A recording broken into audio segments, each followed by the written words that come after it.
सुप्रभात बच्चों, कैसे हो आप सब। मैं आशा करती हूँ आप सब बहुत अच्छे होंगे और खूब मजे कर रहे होंगे। आओ बच्चों, हिंदी कक्षा प्रारंभ कर लेते हैं और अध्याय संख्या है हमारा ये वाला 6ठा। शीर्षक है इसका मैडम क्यूरी। यह विज्ञान पूरक लेख है बच्चों, और जिसमें लेख को शुरू करने से पहले हम पाठ प्रवेश देख लेते हैं। पाठ प्रवेश है, मनुष्य को अपने लक्ष्य सदैव ऊंचे रखने चाहिए और उनको पाने के लिए प्रयत्नशील रहने चाहिए। विज्ञान जगत मैडम क्यूरी को सदैव याद रखेगा।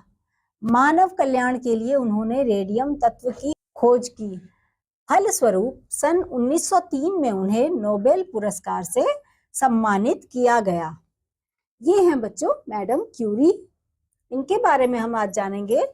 विज्ञान जगत में मैडम क्यूरी को सदैव याद किया जाएगा। कल्याण के लिए उन्होंने रेडियम तत्व की खोज की थी। रेडियो तत्व की खोज की थी बच्चों इन्होंने, और 1903 में इन्हें नोबेल पुरस्कार से सम्मानित भी किया गया था। मैडम क्यूरी का बचपन का नाम मान्या था। उनके पिता एक सुविख्यात वैज्ञानिक थे। मान्या अत्यंत जिज्ञासु स्वभाव की बालिका थी। मैडम क्यूरी का बचपन का नाम क्या था बच्चों? मान्या था। उनके पिता एक सुविख्यात वैज्ञानिक थे।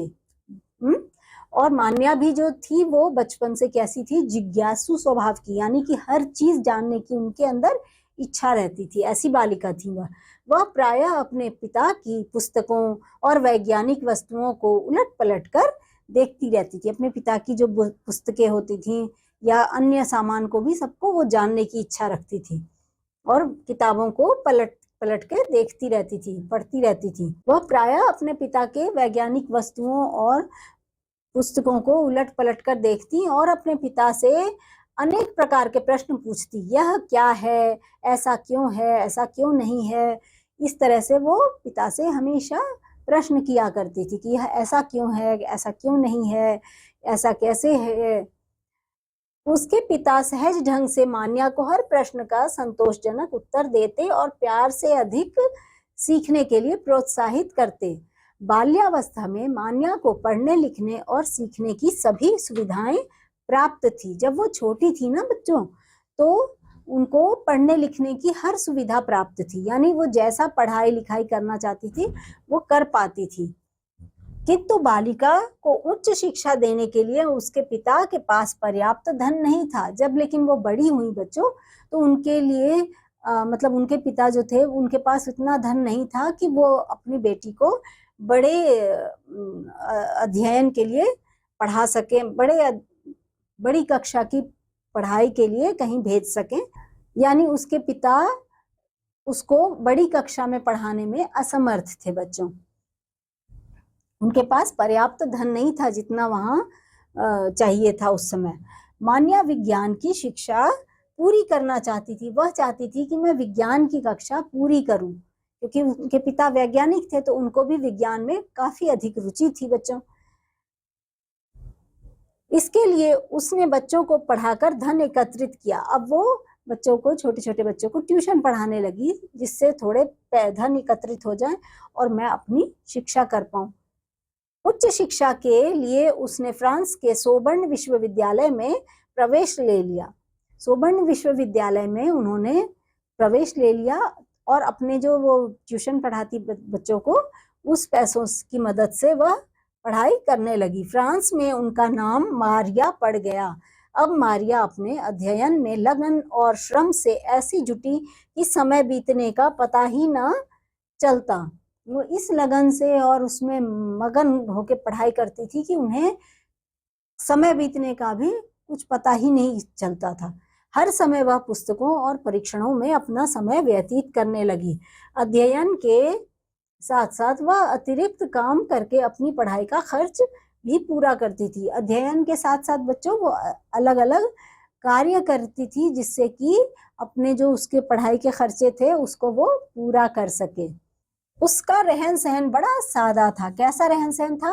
बहुत ही सादा था। सुविधाओं की चिंता किए बिना वह निरंतर परिश्रम करती रही। वह सुविधाओं के लिए कभी चिंता नहीं करती थी, वह अपने निरंतर परिश्रम करती रहती थी।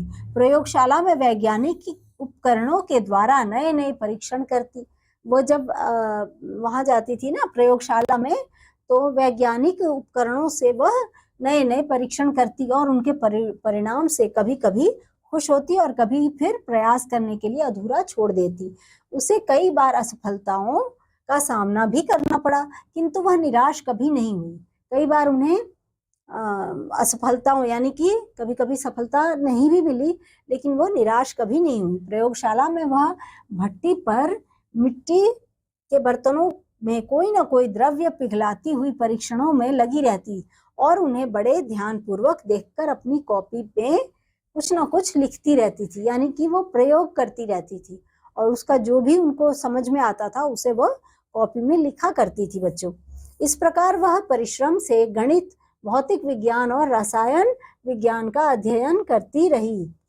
पहले वर्ष उसने भौतिक विज्ञान में प्रथम स्थान प्राप्त किया और दूसरे वर्ष गणित में द्वितीय स्थान प्राप्त किया। मारिया को अपनी पढ़ाई के लिए हमेशा धनाभाव का सामना करना पड़ता था, लेकिन धन अभाव का तो उनको सामना करना ही पड़ता रहा। पढ़ाई जब तक उन्होंने की, उनके सामने ये समस्या तो रहती थी क्योंकि उनके पास धन का अभाव ही रहा।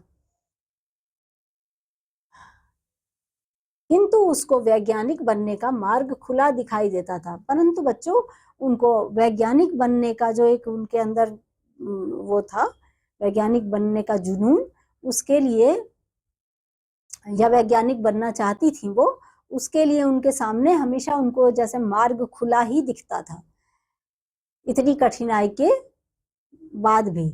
इससे वह बहुत प्रसन्न थी। वह अपने खर्च की पूर्ति के लिए उसे कुछ अतिरिक्त कार्य भी करना पड़ता था। कुछ अलग अलग तरह के कार्य भी कर लेती थी ताकि वो खर्चों को पूरा कर सके। इसी बीच मारिया का विवाह पेरिस में प्रोफेसर पियरे क्यूरी, जो एक प्रतिभावान वैज्ञानिक थे, उनके साथ हो गया। अब मारिया की शादी हो गई। एक प्रोफेसर जो कि पियरे नाम के थे, क्यूरी, और वो पेरिस में रहा करते थे, उनसे, क्योंकि वो भी प्रतिभावान वैज्ञानिक थे, उन्हीं से इनकी शादी हो गई। विज्ञान में रुचि रखने वाली मारिया से विवाह करके वे बहुत प्रसन्न थे। दोनों वैज्ञानिक साथ साथ अपना समय शोध कार्यों में लगाने लगे। अब वो बहुत प्रसन्न थे, उनके जो पति थे, क्योंकि उनकी जो वाइफ थी वो भी शोध कार्यों में लगी रहती थी, वैज्ञानिक वाले शौक थे सब कुछ। तो वो दोनों बहुत प्रसन्न थे और दोनों एक से एक शोध कार्य करने में लगे रहते थे। शोध कार्यों में अपना समय दोनों ही लगाने लगे। एक दूसरे के सहयोग से वे प्रगति के मार्ग पर आगे ही आगे बढ़ते रहे। मारिया प्रोफेसर पियरे क्यूरी के साथ वैज्ञानिक खोजों के अतिरिक्त अपना कुछ समय घर के कार्यों में भी व्यतीत करती थी, क्योंकि उन्हें घर के काम भी करने होते थे, तो उसके लिए भी उन्हें समय निकालना पड़ता था। उसका रहन सहन बहुत साधारण था। वह एक मामूली कमरे में रहती थी, बहुत साधारण था उनका रहन सहन। घर का सारा काम, साफ सफाई तथा भोजन बनाना स्वयं अपने हाथों से करती थी। विवाह के 2 वर्षों के बाद क्यूरी ने एक कन्या को जन्म दिया। जब विवाह के 2 वर्ष बीत गए तब क्यूरी ने एक कन्या को जन्म दिया। अब उसका कार्य क्षेत्र कुछ अधिक बढ़ गया था। घर के कार्यों के अतिरिक्त कन्या की देखभाल के लिए उसे पर्याप्त समय देना पड़ता था। अब उसके कार्य के साथ साथ उसको अपने जो कन्या बेटी थी उनकी, उसका भी देखभाल करना होता था, तो वो कार्य क्षेत्र उसका बढ़ गया था। फिर भी वह प्रोफेसर पियरे क्यूरी के साथ वैज्ञानिक खोजों में निरंतर सहयोग देती रही। लेकिन फिर भी वो अपने जो पति थे उनके साथ वैज्ञानिक खोजों में साथ देती रही, उनके साथ ही रहती थी, वो निरंतर सहयोग देती रही। उन दिनों यूरेनियम से निकलने वाली किरणों के विषय में वैज्ञानिक जगत में बड़ी चर्चा थी। कोई वैज्ञानिक यह नहीं समझ पा रहा था कि यूरेनियम से निकलने वाले प्रकाश का रहस्य क्या है। मारिया और प्रोफेसर क्यूरी ने भी कच्चे यूरेनियम से निकलने वाली प्रकाश किरणों का रहस्य खोजने का शोध कार्य प्रारंभ कर दिया। कुछ समय के पश्चात घोर श्रम और लगन के फलस्वरूप उन्हें अपने कार्यों में सफलता प्राप्त हो गई।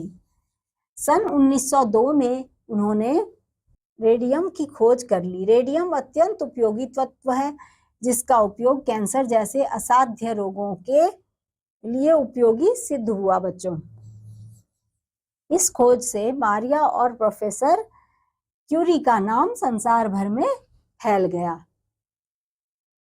सन 1903 में इस वैज्ञानिक खोज के लिए क्यूरी दंपत्ति को नोबेल पुरस्कार से सम्मानित किया गया। बच्चों, फ्रांस के एक व्यापारी ने रेडियम तत्व से औषधि निर्माण का अधिकार प्राप्त करने के लिए क्यूरी दंपत्ति को पर्याप्त धन देना चाहा, किंतु उन्होंने मानव समाज की सेवा के लिए बिना कुछ मूल्य लिए उस व्यापारी को रेडियम तत्व से औषधि निर्माण का अधिकार दे दिया। बिना पैसे लिए ही उसने उस व्यापारी को रेडियम तत्व से औषधि निर्माण का अधिकार दे दिया, क्योंकि उनको मानव समाज के लिए सेवा करना था। बच्चों, मानव समाज के लिए कल्याणकारी वैज्ञानिक खोज के लिए सारा संसार क्यूरी दंपत्ति को सदा याद रखेगा। तो बच्चों, इस अध्याय में हम मिले मैडम क्यूरी से और कैसे उनकी खोज से आज हम सब लाभान्वित हो रहे हैं, इस सब को भी हमने जाना। बच्चों, मैं अब मिलूंगी आपसे अगले अध्याय में। तब तक के लिए बाय।